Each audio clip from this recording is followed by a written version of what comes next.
Welcome to my channel. ఈరోజు నేను ఇంకో రెసిపీతో మీ ముందుకు వచ్చాను. ఈరోజు ఎగ్ కర్రీ ఎలా చేయాలో మీకు చూపిస్తాను. ముందు మీరు నా ఛానల్ని లైక్ చేయండి, షేర్ చేయండి, సబ్స్క్రైబ్ చేయండి. ఓకే ఫ్రెండ్స్, ఎగ్ కర్రీకి కావాల్సిన పదార్థాలు: ఎగ్స్ 3, కట్ చేసి పెట్టుకున్న ఉల్లిపాయ పెద్ద సైజు 1, టమాటో పెద్ద సైజు 1, అల్లం వెల్లుల్లి పేస్ట్, కరివేపాకు, కొత్తిమీర, సాల్ట్, పచ్చిమిర్చి ఒక 5 పచ్చిమిర్చి తీసుకున్నాం. ఇప్పుడు ఎలా తయారు చేయాలో చూద్దాం. మనం స్టవ్ వెలిగించి స్టవ్ పైన ప్యాన్ పెట్టుకున్నామండి. అందులో ప్యాన్ కొంచెం హీట్ ఎక్కాక ఒక 2 స్పూన్స్ ఆయిల్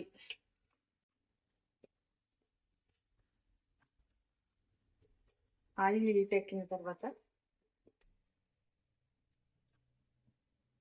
జీలకర్ర ఒక 1/2 స్పూను, ఆవాలు ఒక 1/2 స్పూను, కరివేపాకు,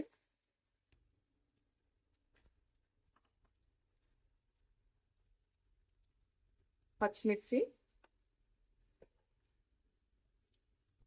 కొంచెం వేగిన తర్వాత ఉల్లిపాయ ముక్కలు,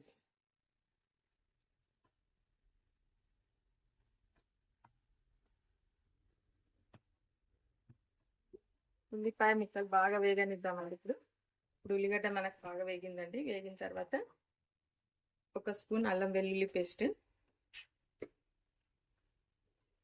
పసుపు, చిటికెడు పసుపు వేసుకోవాలి.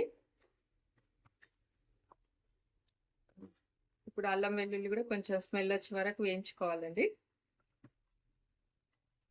ఇప్పుడు అల్లం వెల్లుల్లి పేస్ట్ వేగిందండి, మంచి స్మెల్ వస్తుంది.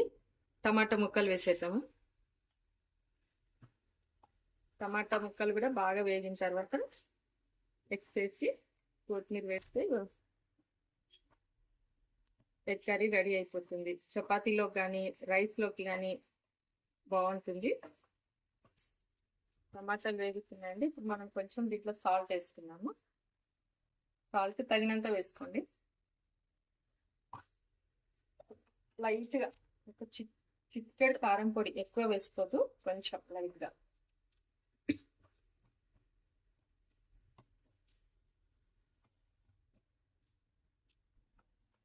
ఎగ్స్ మనం ఇలా పగలగొట్టి పెట్టుకుందామండి, ముందే రెడీ పెట్టుకుందాము.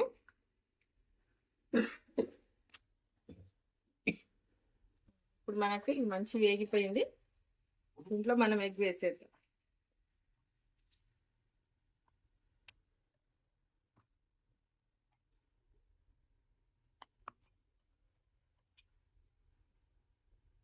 చాలా ఈజీ అండి చేసుకోవడము.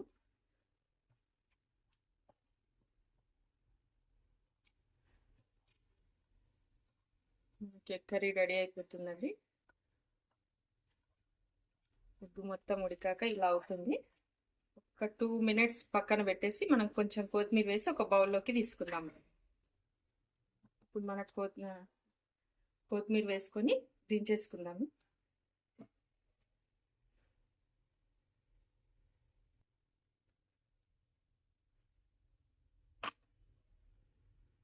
చూడ్డానికి ఎంత కలర్ఫుల్గా ఉందో. సింపుల్ అండ్ టేస్టీగా కూడా, తింటే కూడా అంత బాగుంటుందండి.